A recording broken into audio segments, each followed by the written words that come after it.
Grávida de 8 meses, ela reencontra o ex-marido, a amante e o sogro que dizia que ela não valia nada. E o que acontece na vida deles, ninguém podia imaginar. O ar daquela noite de setembro carregava uma promessa de primavera que ainda não se cumprira. Um frio residual que se agarrava aos ossos e fazia Mariana apertar o casaco de lã sobre a barriga proeminente. Aos 8 meses de gestação, o mundo havia se tornado um território de pequenos esforços e grandes desconfortos.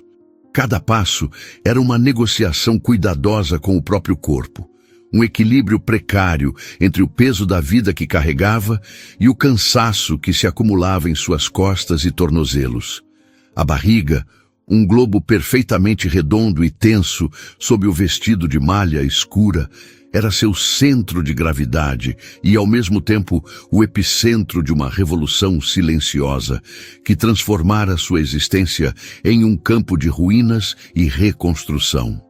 Ela caminhava pelo lobby suntuoso do Hotel Imperial, um santuário de opulência que parecia pertencer a outra dimensão. O chão de mármore italiano, polido a ponto de refletir os lustres de cristal, como um lago noturno, abafava o som de seus sapatos baixos. O ar era perfumado por uma mistura cara de lírios brancos e o cheiro quase imperceptível de cera de abelha, um aroma que gritava dinheiro antigo. Naquele universo, ela se sentia uma fraude, uma nota dissonante em uma sinfonia de riqueza e poder que um dia, ingenuamente, acreditou que poderia ser a sua.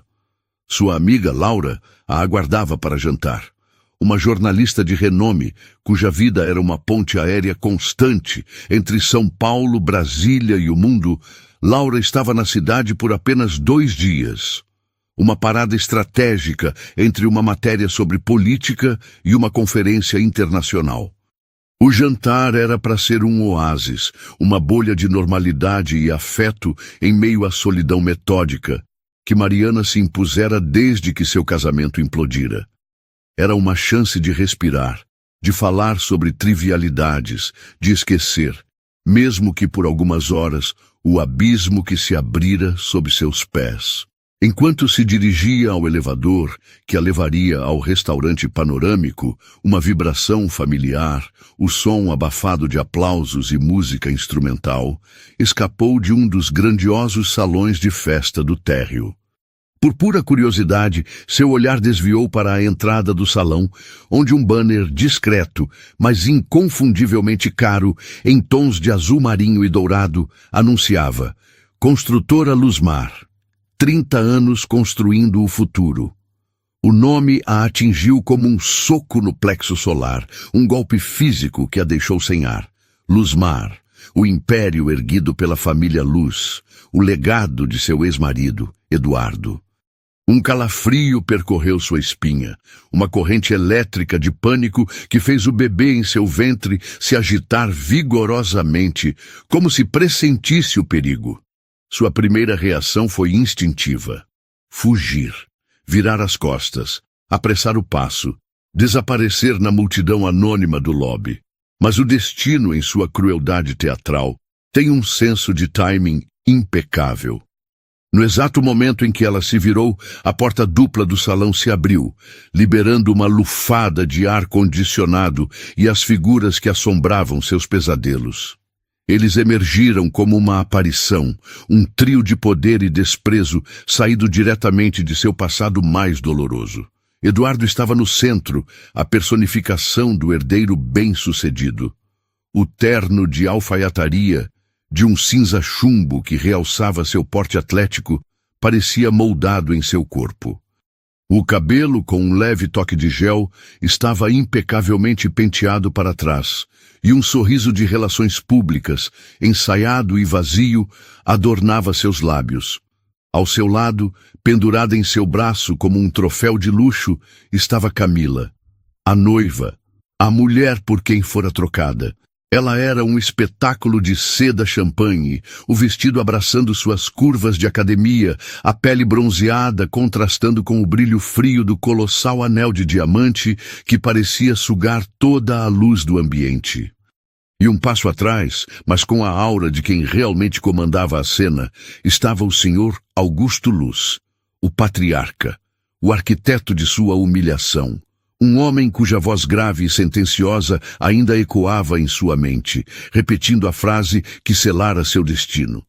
Mulheres como você são um desvio, um capricho passageiro. Meu filho nasceu para a grandeza, e você é apenas um peso morto que o impede de voar. O corredor, antes vasto, pareceu encolher, as paredes se fechando sobre ela. O ar ficou denso, pesado, difícil de respirar. O tempo congelou naquele corredor de mármore.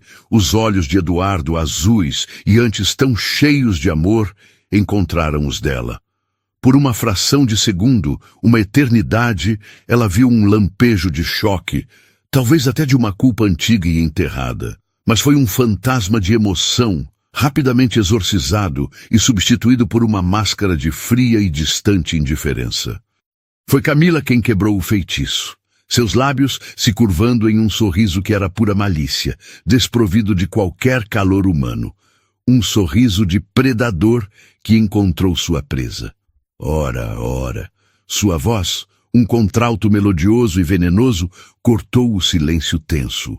O som ecoou pelo corredor, fazendo com que alguns hóspedes que passavam diminuíssem o passo, atraídos pela promessa de um drama. Veja só quem encontramos por aqui. Eu pensei que fantasmas do passado não costumassem frequentar lugares tão seletos. O veneno em cada sílaba era palpável. Seu olhar, um bisturi, desceu pelo corpo de Mariana, detendo-se com um prazer sádico na proeminência de sua barriga. Foi um escrutínio lento, calculado para humilhar. Ainda tentando orbitar o universo dos Luz, Mariana? Que persistência! Mesmo carregando, seja lá o que for isso aí. A insinuação era uma navalha. Brutal, direta, plantando a semente da dúvida no ar para quem quisesse ouvir. Aquele filho não era dele. A humilhação foi uma onda de calor que subiu por seu corpo, queimando seu rosto, seu pescoço, a raiz de seus cabelos. Ela se sentiu nua, exposta sob os holofotes de seus olhares e dos curiosos que agora formavam uma pequena plateia silenciosa. O bebê chutou com força, uma resposta visceral à sua angústia. Ela abriu a boca para responder, para gritar a verdade, para desfazer aquela mentira cruel, mas sua garganta se fechou em um nó. As palavras morreram, sufocadas pela vergonha e pelo choque. Foi então que o Sr. Augusto, o mestre de cerimônias daquela execução pública, deu um passo à frente. Sua presença era uma força da natureza, dominadora, esmagadora. Ele não se dirigiu a ela. Ele nunca se dirigia a ela. Olhou para o filho, mas suas palavras eram para a plateia, para a posteridade, para selar a narrativa que ele desejava. Isso é uma vergonha. Sua voz, um trovão baixo e controlado, reverberou com autoridade. Eu avisei, Eduardo. Eu avisei que esse tipo de gente só traz constrangimento. É um poço sem fundo de embaraço. E agora, essa cena, aparecendo aqui, inchada com o filho de outro homem, apenas para nos envergonhar. O filho de outro homem. A mentira, dita com a convicção de um decreto real, pairou no ar e se solidificou como verdade para os espectadores. Os cochichos se transformaram em murmúrios de julgamento. Coitado do Eduardo, ouviu alguém dizer. Que situação, disse outra voz. Mariana sentiu o chão de mármore ondular sob seus pés. Uma tontura avassaladora a tomou, e pontos pretos começaram a dançar em sua visão, como moscas em um dia quente. Ela estendeu a mão, buscando apoio na parede fria, a outra mão espalmada sobre o ventre, um gesto instintivo, desesperado, de proteção. O ar não entrava em seus pulmões. O peito doía, comprimido por uma dor que não era física. Cada olhar era uma agulha, cada sussurro era um corte, desnudando sua alma, reduzindo-a a um escândalo ambulante. Ela não era mais Mariana, a arquiteta promissora, A mulher que um dia sonhou com uma família. Era apenas a ex-mulher, a oportunista. A grávida de pai desconhecido, uma pontada aguda, mais feroz e profunda do que qualquer coisa que já sentira, rasgou seu ventre. Não era um chute. Era uma dor diferente, uma contração poderosa e prematura que a fez gemer, dobrando-se sobre si mesma. O pânico gelado e avassalador finalmente rompeu a barragem da vergonha. Mariana! A voz de Laura, finalmente a alcançando, soou como se viesse de muito longe. Sua amiga correu em sua direção, o rosto uma máscara de alarme, empurrando quem estivesse no caminho. Mari, o que foi? Fale comigo! Mas Mariana não conseguia formar palavras. A dor a cegava, vindo em ondas implacáveis. O mundo começou a girar em uma espiral escura. Antes que a escuridão a engolisse por completo, sua última visão consciente foi a do rosto de Eduardo. Imóvel, impassível. Um espectador em seu próprio teatro de crueldade, observando-a desmoronar sem esboçar o menor gesto de ajuda. O herdeiro perfeito, o homem que um dia jurou protegê-la, assistia ao seu colapso como se ela fosse uma peça de cenário descartada. Naquele corredor de luxo, sob o brilho dourado dos lustres e os olhares mórbidos dos estranhos, Mariana não perdeu apenas a consciência. Ela sentiu como se os últimos fragmentos de sua identidade estivessem sendo roubados, enquanto era carregada para longe, em direção a um futuro ainda mais incerto e aterrorizante. O palco de sua humilhação estava apenas sendo transferido para um novo ato. O primeiro som que perfurou o véu de inconsciência foi uma sirene, um lamento agudo e insistente que parecia vir de dentro de sua própria cabeça. Depois veio o cheiro, uma mistura química de antisséptico e álcool que arranhou sua garganta. Mariana abriu os olhos, piscando contra uma luz fluorescente que dançava a cada solavanco do veículo. O teto branco e metálico, as paredes acolchoadas, o movimento nauseante. Estava em uma ambulância. A realidade a atingiu com a força de um impacto. Ao seu lado, o rosto de Laura era uma mancha de preocupação, seus olhos escuros fixos nos dela. Calma, Mari. Respira fundo. Estamos quase no hospital. A voz da amiga era um fio de calma em meio ao caos da sirene e do trânsito que se abria para eles. Mas a calma era um continente distante, inalcançável. A memória do corredor do hotel voltou, não como um filme, mas como uma sensação física. O frio do mármore, o calor da humilhação em seu rosto, a dor aguda em seu ventre. E, acima de tudo, o silêncio de Eduardo. O silêncio que era mais alto e mais cruel do que qualquer insulto. Ela não era apenas uma paciente em uma emergência médica, era a protagonista de um escândalo. Uma mulher cuja dignidade fora metodicamente demolida em praça pública. A chegada ao Hospital Santa Clara foi um borrão de eficiência impessoal.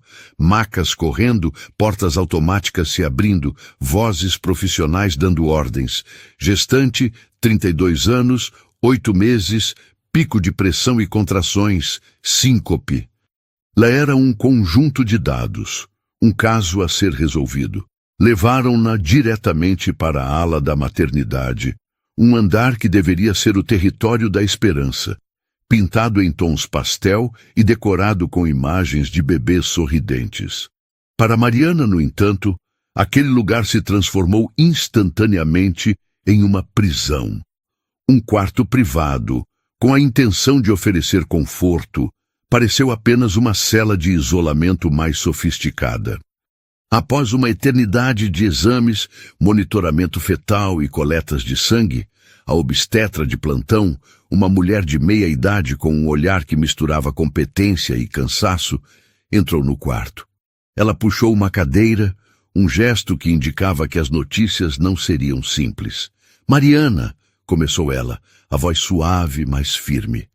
O episódio que você teve foi um alarme sério. Seu nível de estresse provocou um pico hipertensivo e contrações uterinas. É o que chamamos de ameaça de parto prematuro. A médica fez uma pausa, seus olhos buscando os de Mariana para se certificar de que ela estava absorvendo a gravidade da situação. Conseguimos estabilizar as contrações por enquanto, mas sua pressão ainda está muito instável. O bebê está bem. O coraçãozinho dele é forte, mas qualquer novo pico de estresse pode desencadear o trabalho de parto de verdade. E com 32 semanas, cada dia que ele fica aí dentro conta muito. O veredito final veio sem rodeios. Você precisará ficar internada. Em repouso absoluto, sob monitoramento constante. Não podemos arriscar.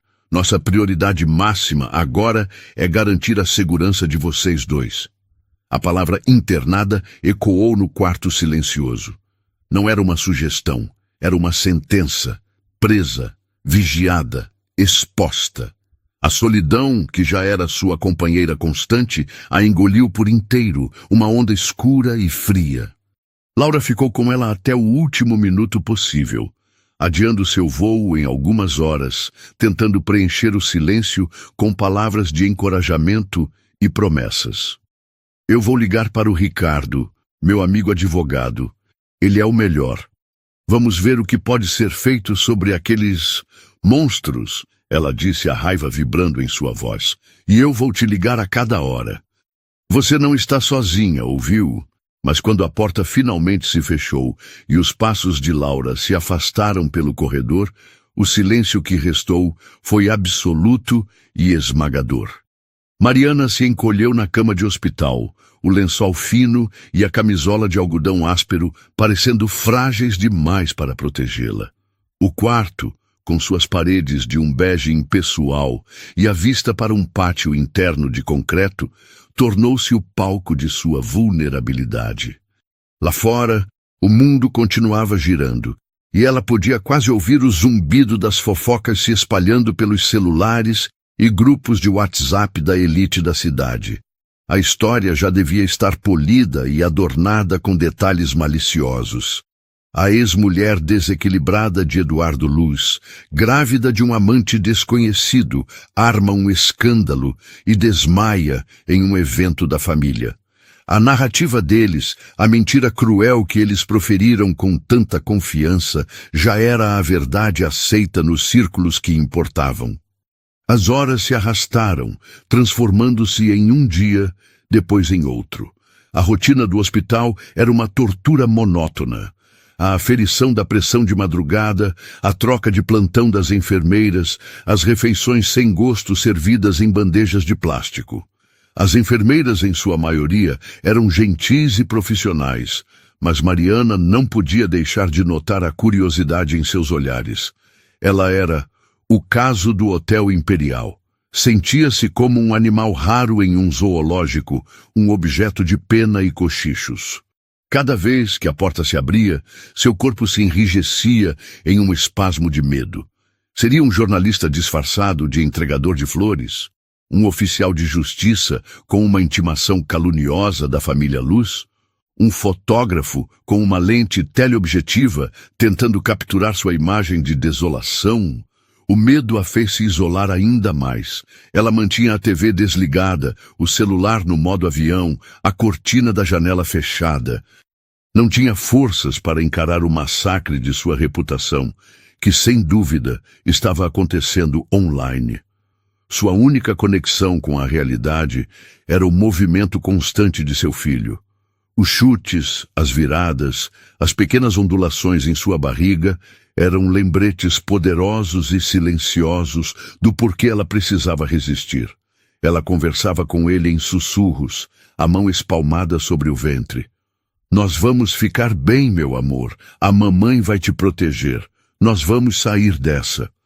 Eram mantras que ela repetia para si mesma, tentando convencer a si própria de sua força, mesmo quando se sentia se desintegrando por dentro. Laura ligava religiosamente. Sua voz uma lufada de ar fresco vinda de outro planeta. Ela contava sobre as reuniões, sobre o trânsito de São Paulo, sobre o advogado Ricardo, que já estava analisando o caso e prometia entrar em contato. Ele disse que o que eles fizeram é crime, Mari. Calúnia, difamação. Tem muita coisa aí, Laura dizia, tentando injetar esperança. Mas a esperança parecia um conceito abstrato, uma língua estrangeira que Mariana desaprendera a falar.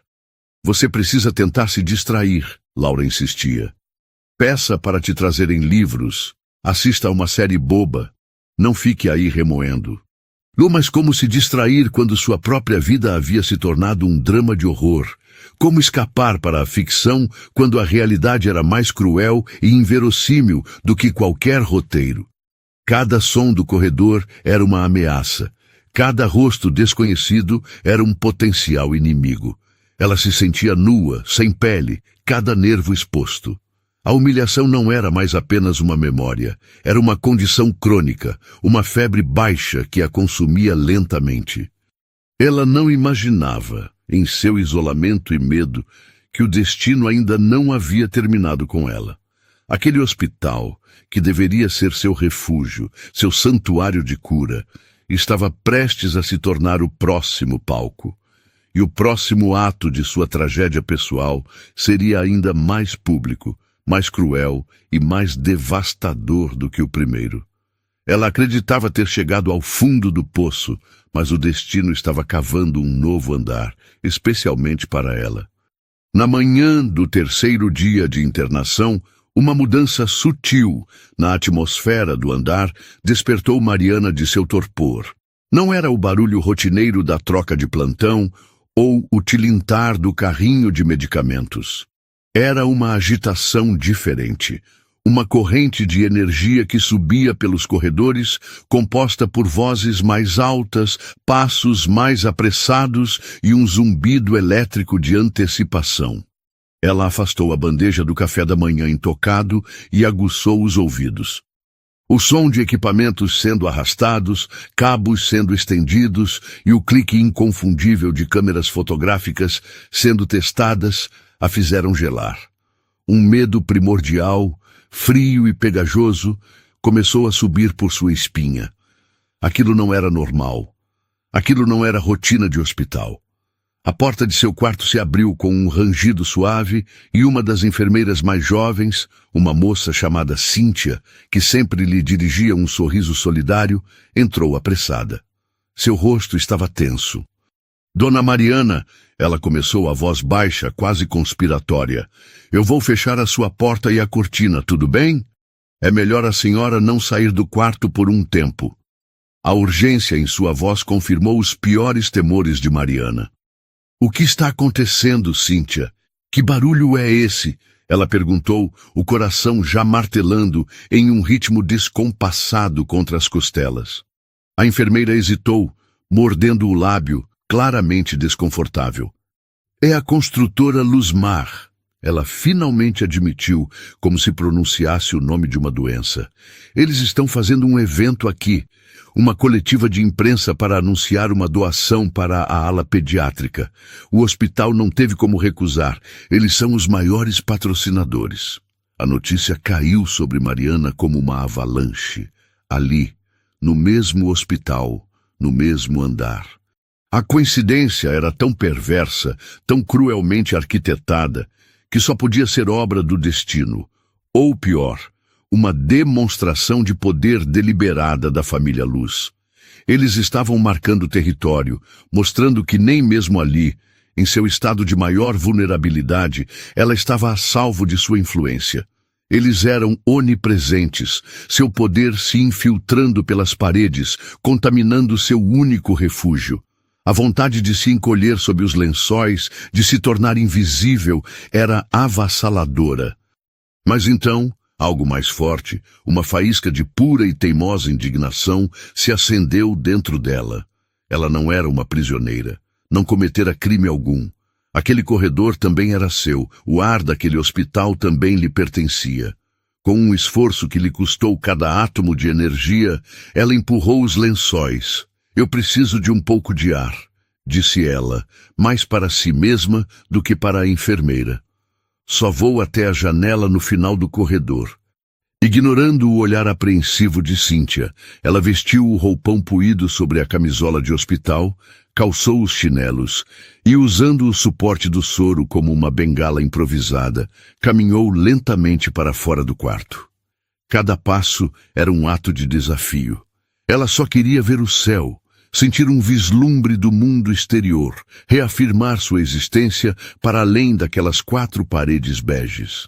Mas o destino, o dramaturgo sádico de sua vida, tinha outros planos. Ao dobrar a esquina do corredor principal, a cena que se descortinou a fez parar, petrificada. Lá estavam eles, a trindade de seu infortúnio.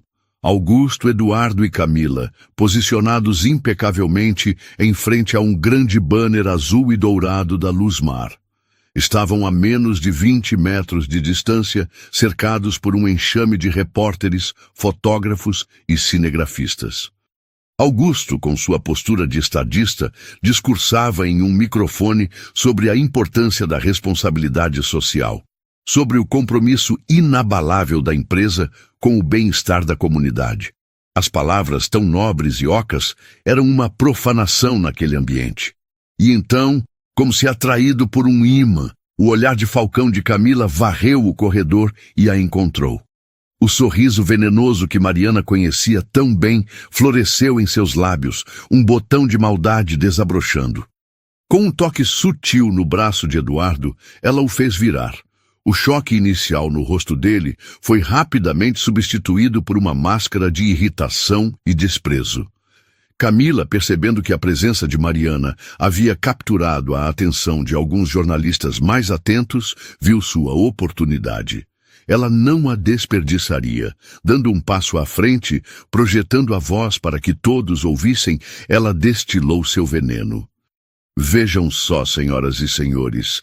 A nossa pequena atriz continua com seu espetáculo particular. Ela anunciou, o tom falsamente compadecido. Parece que algumas pessoas não medem esforços para conseguir 5 minutos de fama, não é mesmo? Até mesmo inventar uma gravidez de risco e se internar em um hospital para chamar atenção. A acusação era tão baixa, tão vil e desumana, que um silêncio chocado caiu sobre o grupo. O ar pareceu ser sugado dos pulmões de Mariana. Os repórteres, antes focados em Augusto, viraram-se em uníssono. As câmeras giraram, seus olhos de vidro famintos focando na figura frágil de Mariana, em seu roupão de hospital, a personificação da vulnerabilidade. O senhor Augusto, um mestre em manipular narrativas, não perdeu o ritmo. Ele viu a chance de esmagá-la de uma vez por todas, de transformá-la em uma louca aos olhos do mundo. Lamentamos profundamente por este inconveniente, ele disse, a voz grave carregada de uma falsa solenidade. Infelizmente, como todos sabem, o fim de um relacionamento pode ser difícil. Algumas pessoas têm dificuldade em aceitar a realidade e recorrem a medidas desesperadas e fantasiosas para se manterem relevantes. A mensagem era clara. Ela era uma ex-mulher desequilibrada, uma mentirosa patológica. A cena era um pesadelo surreal, sendo transmitido ao vivo. As falas cruéis, os flashes incessantes que a cegavam, os murmúrios que começavam a se espalhar entre os próprios jornalistas, alguns deles visivelmente desconfortáveis com a brutalidade do ataque público. Mariana sentiu a mesma tontura da noite do hotel, o chão de linóleo ameaçando se abrir sob seus pés. A dor, uma pontada aguda e familiar, voltou a rasgar seu ventre, um protesto de seu corpo contra a violência emocional. Ela se apoiou na parede, o rosto pálido como cera, os olhos arregalados de incredulidade e dor, as lágrimas quentes subindo, ameaçando transbordar. Ela estava no seu limite, prestes a ceder, a recuar para a escuridão de seu quarto, a se deixar ser definida por eles, a aceitar a sentença de louca que eles proferiam.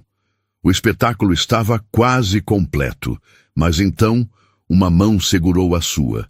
Firme, quente, uma âncora, era Laura. Ela não havia ido embora. Vendo a movimentação no noticiário da manhã, ela cancelara a passagem e voltara correndo para o hospital, pressentindo o perigo. Seus olhos, faiscando com uma fúria protetora, encontraram os de Mariana. Ela se inclinou, o rosto próximo ao ouvido da amiga, e sua voz foi um sussurro de aço, uma ordem que cortou a névoa de pânico e desespero. Você não pode deixar que eles falem por você. Chega de silêncio. Mari, tá na hora de contar a sua verdade. Aquelas palavras, ditas naquele exato momento de aniquilação, não foram um conselho, foram uma convocação. A verdade. A única arma que ela possuía. A única coisa que eles não podiam comprar ou distorcer. Uma força que Mariana não sabia que tinha começou a borbulhar das profundezas de sua alma. Uma amálgama de raiva justa, amor materno feroz e um desejo avassalador por dignidade. O medo não se dissipou, mas foi subjugado por algo infinitamente maior. Ela respirou fundo, o ar ainda doendo em seus pulmões, e se endireitou, sentindo a mão de Laura apertando a sua. O olhar que ela devolveu às câmeras, aos seus algozes, ao mundo, não era mais o de uma vítima acuada. Era o olhar de uma mulher que havia sido empurrada para o abismo e descobrira que podia voar. O espetáculo de humilhação da família Luz estava prestes a ter uma reviravolta que entraria para a história. O sussurro de Laura foi mais do que um encorajamento, foi a chave que destravou a jaula. Por uma fração de segundo, o universo de Mariana se contraiu e se expandiu. O barulho ensurdecedor das câmeras, os rostos cruéis de seus algozes, o frio da parede em suas costas, tudo se dissolveu em um único ponto de clareza ofuscante. A verdade. Ela a havia carregado como um fardo, um segredo vergonhoso que a isolava e a consumia. Agora, naquela fração de segundo, ela percebeu que a verdade não era um peso, era uma arma, a única que possuía, e estava carregada. Ela olhou para os rostos à sua frente, a arrogância inabalável de Augusto, a satisfação sádica de Camila e a covardia abjeta de Eduardo. Eles a haviam encurralado, julgado e condenado em um tribunal midiático, certos de sua impunidade, embriagados pelo poder que lhes permitia reescrever a realidade à sua vontade. Mas eles haviam cometido um erro de cálculo monumental. Eles haviam esquecido que quando se empurra alguém para o fundo do poço, essa pessoa pode usar o chão para pegar impulso. Com uma calma que ela não sabia possuir, Mariana soltou suavemente a mão de Laura. O tremor em seu corpo não cessou, mas agora parecia diferente, não mais de medo, mas de uma adrenalina pura e potente. Ela forçou sua coluna a se endireitar, vértebra por vértebra, um ato de desafio físico que a fez sentir-se mais alta, mais sólida. Ergueu o queixo. O roupão de hospital, antes um uniforme de paciente, de vítima, agora se transformava em seu manto de batalha. Ela deu um passo à frente, afastando-se da segurança da parede, e depois outro, movendo-se deliberadamente para o centro do corredor, para o olho do furacão. O murmúrio dos repórteres morreu na garganta, substituído por uma expectativa elétrica, palpável. Até mesmo Augusto e Camila se calaram, a surpresa e a irritação estampadas em seus rostos. Eles esperavam um colapso, uma fuga humilhada. Não estavam preparados para a resistência. Mariana não olhou para eles, ignorou-os. Seu foco estava nas lentes escuras das câmeras, nos olhos de vidro que a transmitiam para o mundo. Naquelas lentes, ela não via apenas jornalistas, via milhões de pessoas, via outras mulheres que talvez estivessem sofrendo em silêncio, via a chance de transformar sua humilhação pessoal em um grito coletivo. Quando sua voz finalmente soou, ela saiu mais forte do que esperava, cortando o silêncio pesado do corredor. "Vocês querem uma história?" Ela perguntou, a voz ressoando com uma autoridade recém-descoberta. "Vocês querem um espetáculo?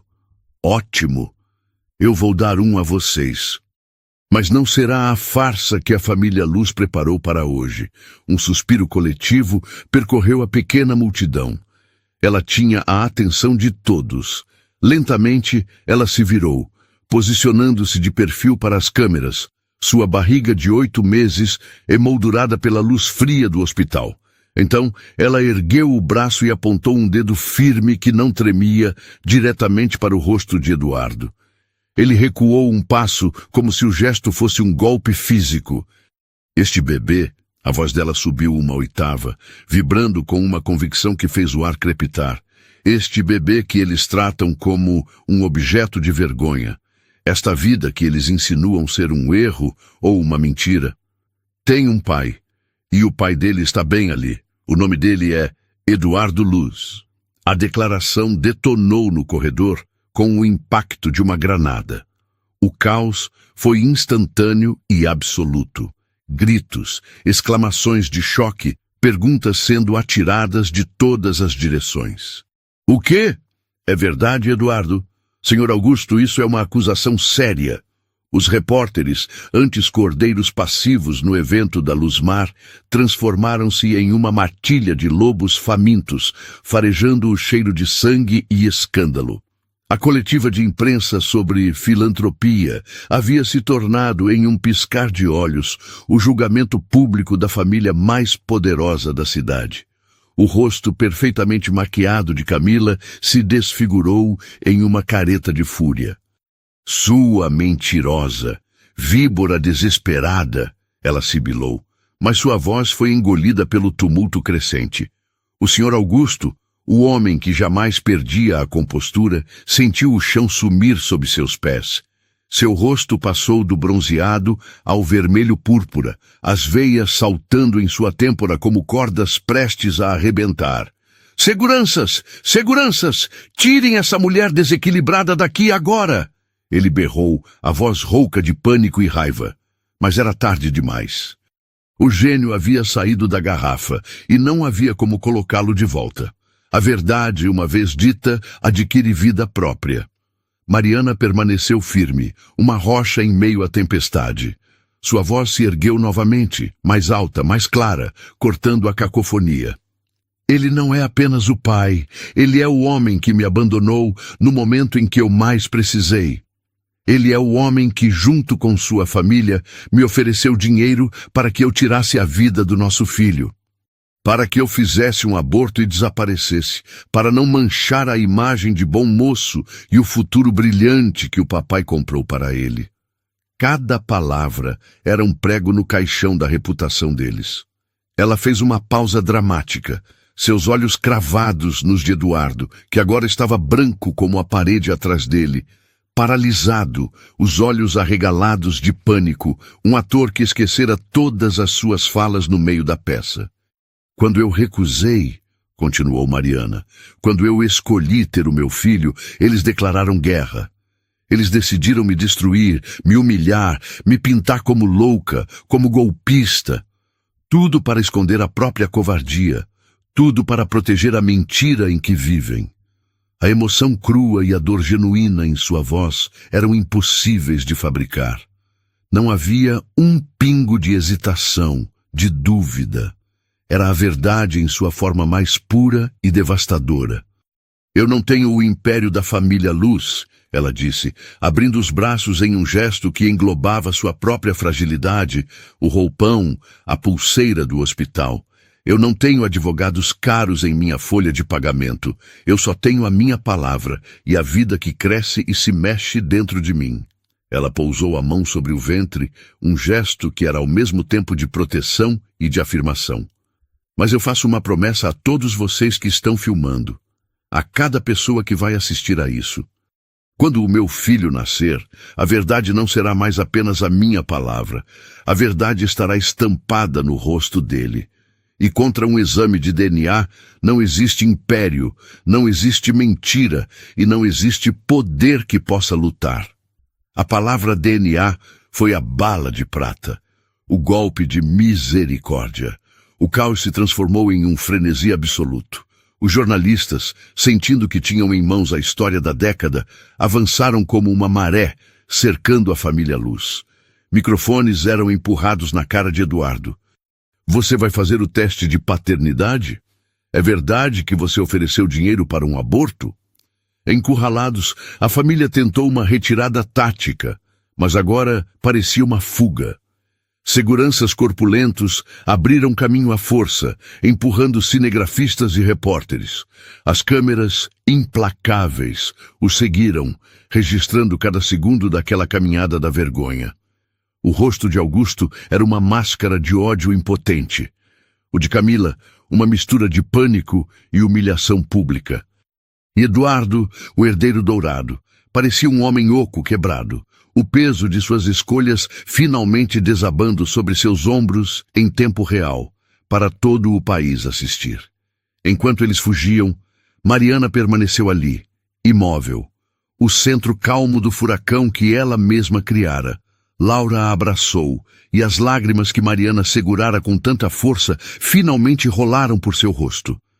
Mas não eram lágrimas de tristeza, eram lágrimas de libertação. Em minutos, os vídeos brutos e sem edição inundaram a internet. As manchetes dos portais de notícias piscavam em vermelho. Bomba. Em reviravolta chocante, Mariana Ferraz acusa herdeiro da Luzmar de abandono e coação para aborto. A hashtag Push Somos Todas Mariana explodiu, dominando as redes sociais. A narrativa tão cuidadosamente controlada pela família Luz havia sido pulverizada. A imagem de perfeição e poder estava sendo demolida, tijolo por tijolo, ao vivo. E Mariana, daquele corredor de hospital, com nada além de sua verdade e sua coragem, havia acabado de atear fogo ao império. A declaração de Mariana no corredor do hospital não foi uma simples acusação. Foi um ato de demolição. A onda de choque, amplificada pela velocidade implacável da internet, não apenas abalou as fundações do Império Luz, mas as pulverizou. Antes mesmo que o Mercedes blindado de Augusto Luz conseguisse vencer o trânsito caótico para se refugiar na segurança de sua mansão, o mundo que ele conhecia e controlava já não existia mais. O vídeo, em sua crueza e autenticidade, era irrefutável. A imagem de Mariana grávida, vulnerável, mas com uma dignidade feroz, contrastava de forma devastadora com a fuga desordenada da família, com o rosto pálido e culpado de Eduardo e a fúria descontrolada de Augusto. A opinião pública, esse tribunal supremo e muitas vezes cruel, emitiu seu veredito sem hesitação. Não havia ambiguidade. A narrativa deles havia se tornado pó. O escândalo que a mídia batizou de o escândalo do Hospital Santa Clara explodiu com a força de 1000 sóis. A reputação da construtora Luzmar, uma obra de 30 anos de marketing agressivo, lobby político e uma cuidadosamente cultivada imagem de filantropia, desintegrou-se em questão de horas. A coletiva de imprensa, planejada para ser um triunfo de relações públicas, tornou-se um monumento à sua hipocrisia, um vídeo que seria estudado em cursos de comunicação como um exemplo clássico de como a arrogância precede a queda. Na manhã seguinte, quando a Bolsa de Valores abriu, as ações da Luzmar despencaram como uma pedra. A queda foi tão vertiginosa que o pregão teve que ser suspenso 2 vezes. Parceiros comerciais de longa data, temendo a contaminação de suas próprias marcas, começaram a emitir comunicados à imprensa, reavaliando seus contratos e reafirmando seu compromisso com valores éticos. O nome Luz, antes um sinônimo de sucesso e poder, agora era sussurrado com desprezo, associado a covardia, misoginia e escândalo. Dentro dos muros da mansão da família, o clima não era de estratégia, mas de pânico e recriminação. Augusto Luz, um homem que se via como um titã da indústria, um rei em seu próprio feudo, foi forçado a encarar a impotência. Em uma tensa videoconferência de emergência com os membros do conselho e os acionistas minoritários, os rostos que antes o olhavam com deferência e medo, agora o encaravam com uma frieza calculista. Ninguém ousou levantar a voz, mas a mensagem, entregue pelo principal advogado do grupo de investidores, foi brutal em sua polidez corporativa. Augusto, em nome da estabilidade da empresa e da proteção do capital de nossos acionistas, o Conselho sugere seu afastamento imediato da presidência. É uma medida temporária, claro, para o gerenciamento da crise. Era um eufemismo para um golpe. O rei estava sendo exilado de seu próprio castelo, deposto não por um rival à altura, mas pela mulher que ele considerava menos que nada. Para Camila, a queda foi ainda mais pessoal e talvez mais humilhante.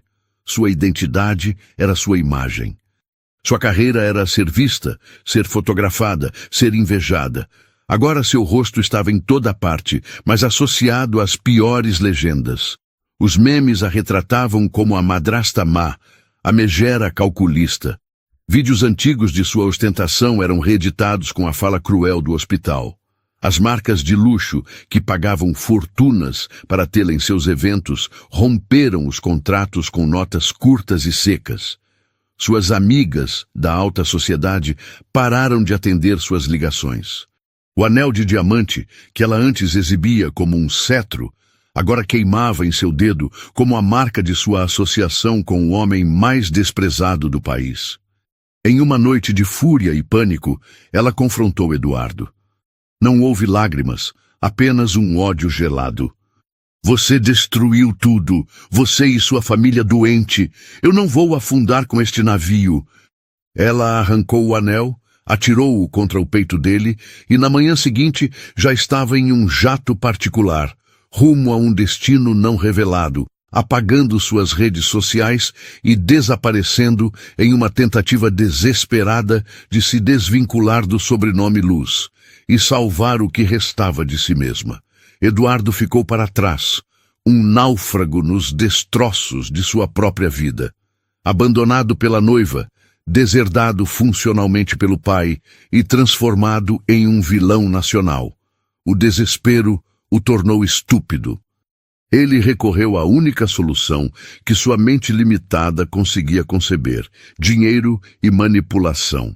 Em uma noite chuvosa, burlando a segurança reforçada que o hospital, a pedido de Ricardo, colocara no andar de Mariana, ele conseguiu chegar ao seu quarto. Ele parecia um fantasma de si mesmo, os ombros curvados, olheiras profundas, o terno caro amassado. Laura e Ricardo estavam com Mariana, revisando alguns documentos, e a presença deles o desestabilizou, mas ele prosseguiu com seu plano patético. Mariana, por favor, 1 minuto, ele implorou, a voz rouca. Ele estendeu uma pasta sobre a cama dela. Dentro, um contrato, uma oferta de um valor astronômico, uma pensão vitalícia que a tornaria milionária, um apartamento de luxo em qualquer cidade do mundo. Eu te dou o que você quiser, o que for. Apenas diga que foi um erro, grave um vídeo. Diga que o estresse da gravidez te confundiu, que você se arrepende. Diga qualquer coisa. Nós podemos consertar isso. Mariana o observou, o coração batendo com uma calma glacial. Ela viu o homem que amara, o pai de seu filho, e sentiu apenas uma mistura de pena e nojo. Sem que ele notasse, ela discretamente ativou o gravador de voz em seu celular, que repousava sobre a mesa de cabeceira. Então a sua solução é essa, Eduardo? Você quer que eu minta para o mundo? Que eu me venda? Que eu negue a minha verdade e a do meu filho em troca de dinheiro? Ela perguntou, a voz perigosamente serena. Não é se vender, é ser inteligente, é resolver. Ele insistiu, caindo na armadilha como um amador. Pense no nosso filho. Você quer que ele cresça no meio desse circo midiático? O meu filho, ela rebateu, a voz cortante, precisa de uma mãe que lhe ensine o valor da dignidade, não uma que a venda pelo melhor preço. Ele precisa de um pai com caráter, não de um covarde que tenta silenciar a verdade com um talão de cheques. Percebendo que o suborno falhara miseravelmente, Eduardo partiu para o plano B, a performance do arrependimento. Seus olhos se encheram de lágrimas que não convenciam ninguém. Ele deu um passo à frente, tentando pegar a mão dela. Mari, Eu errei. Fui fraco. Fui um idiota. Eu estava cego, pressionado pelo meu pai, pela imagem que eu tinha que manter.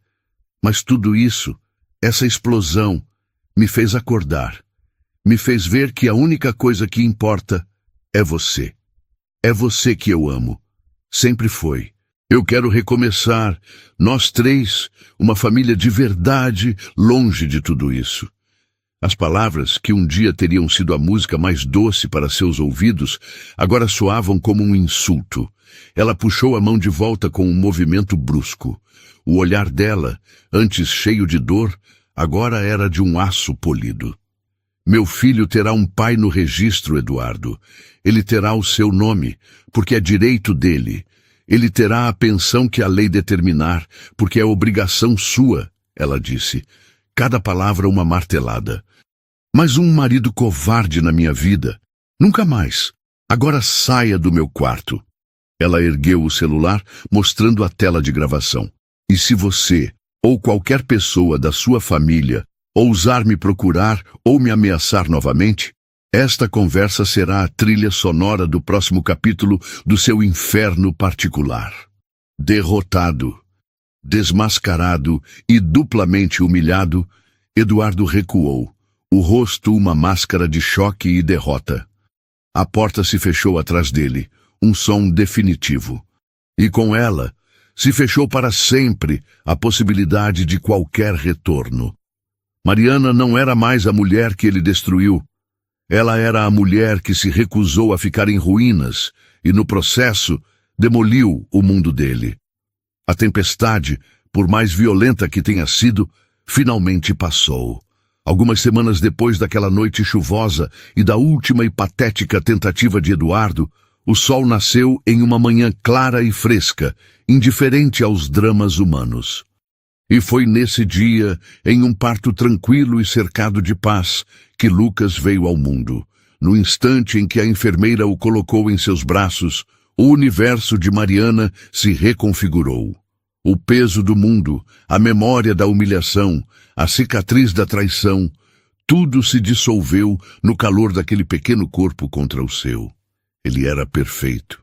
Seus olhos, de um azul profundo, como os de Eduardo, a fitaram com uma curiosidade ancestral, e seus pequenos dedos se fecharam em torno do seu, uma promessa de um novo começo. Naquele momento, ela soube que toda a dor, toda a luta, havia valido a pena. Ela não era mais uma vítima de seu passado, era a guardiã de um futuro. E sussurrou para ele a primeira de muitas promessas. Você é amado. Você é digno. E ninguém, nunca mais, vai te fazer duvidar disso. Enquanto Mariana mergulhava na bolha de amor e cansaço da maternidade, o mundo exterior continuava a lidar com os destroços do Império Luz. A queda foi lenta, burocrática e implacável. O Sr. Augusto, despojado de seu trono, enfrentou uma série de processos judiciais. A acusação de coação e difamação, movida por Ricardo em nome de Mariana, foi apenas a primeira peça de dominó. A investigação que se seguiu, impulsionada pela pressão da mídia e pela queda das ações, desenterrou anos de práticas questionáveis, fraudes fiscais e casos de corrupção que ele, em sua arrogância, acreditava estarem enterrados para sempre. O império que ele construiu com mãos de ferro e uma moral flexível ruiu sobre seu próprio peso. Eduardo, por sua vez, tornou-se um fantasma. Despojado do sobrenome como um ativo e da herança como um direito, ele cumpriu a obrigação legal de registrar Lucas, mas o processo foi frio e intermediado por advogados. Ele era apenas um nome em um documento, uma sombra no passado de Mariana, não mais uma presença em sua vida. Mariana, no entanto, não se deleitou com a ruína deles. Sua vitória não estava na vingança, mas na libertação. E com a libertação veio um novo senso de propósito. Durante sua internação e nas semanas que se seguiram, ela foi inundada por uma avalanche de apoio. E-mails, cartas, mensagens em redes sociais de mulheres de todos os cantos do Brasil, cada uma compartilhando sua própria história de abandono, de luta silenciosa, de humilhação. Eram professoras, advogadas, donas de casa, estudantes, mulheres que, como ela, haviam sido desacreditadas e deixadas para trás. Mariana leu cada uma daquelas histórias e sua dor pessoal se expandiu, transformando-se em uma empatia profunda e uma compreensão avassaladora de que seu caso não era uma exceção, mas um sintoma de um problema muito maior. Ela viu em sua jornada não apenas sua história, mas a história de muitas. Foi essa percepção que plantou a semente de uma nova ideia. Com o apoio incansável de Laura, que usou sua rede de contatos para mobilizar recursos, e a orientação jurídica precisa de Ricardo, Mariana começou a dar forma a um sonho. A indenização substancial que a justiça determinou que ela recebesse da família Luz não foi usada para comprar uma vida de luxo. Em vez disso, ela a investiu em um propósito. Encontrou um casarão antigo, um pouco decadente, mas com uma estrutura sólida e um grande jardim em um bairro central e acessível da cidade. E ali, com seu conhecimento de arquiteta e sua nova paixão de ativista, ela começou sua maior construção. Nascia a Casa Âncora, uma organização não governamental dedicada a fornecer apoio integral, jurídico, psicológico, profissionalizante e de acolhimento para mães solo e mulheres em situação de vulnerabilidade. O lugar que deveria ser um símbolo de sua vitória financeira tornou-se um farol de esperança para outras. Mariana não era mais apenas a mãe do Lucas. Ela era a força motriz por trás de um movimento, trabalhando incansavelmente, muitas vezes com seu filho dormindo em um carrinho ao lado de sua mesa de projetos. Nesse processo de reconstrução, Ricardo tornou-se uma figura indispensável. O que começou como uma relação estritamente profissional evoluiu para uma amizade sólida e um apoio silencioso. Ele era o advogado implacável nos tribunais, mas era também o amigo que aparecia no final de um dia exaustivo com pizza e a desculpa de que precisava discutir um detalhe do processo. Ele não apenas revisava contratos, ele montava móveis para o berçário da Casa Âncora. Ele não apenas a aconselhava legalmente, ele a ouvia falar por horas sobre suas esperanças e medos para o projeto. Mariana, ainda cautelosa e com o coração em processo de cicatrização, não podia deixar de notar a forma como ele a olhava. Havia uma admiração profunda em seus olhos quando ela liderava uma reunião, uma ternura inegável quando ele a via ninar Lucas, um respeito genuíno por sua força e resiliência. Ele nunca forçou a barra, nunca fez um movimento que a deixasse desconfortável. Com uma inteligência emocional rara, Ricardo parecia compreender que o coração dela era um jardim que precisava de tempo para que novas flores pudessem brotar.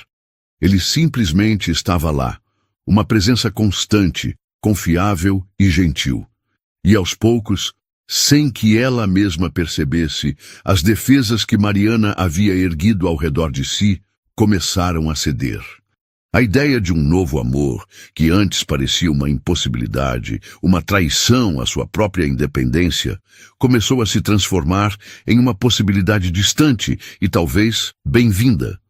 Numa tarde de primavera, quase um ano após o escândalo, Mariana estava no jardim da Casa Âncora.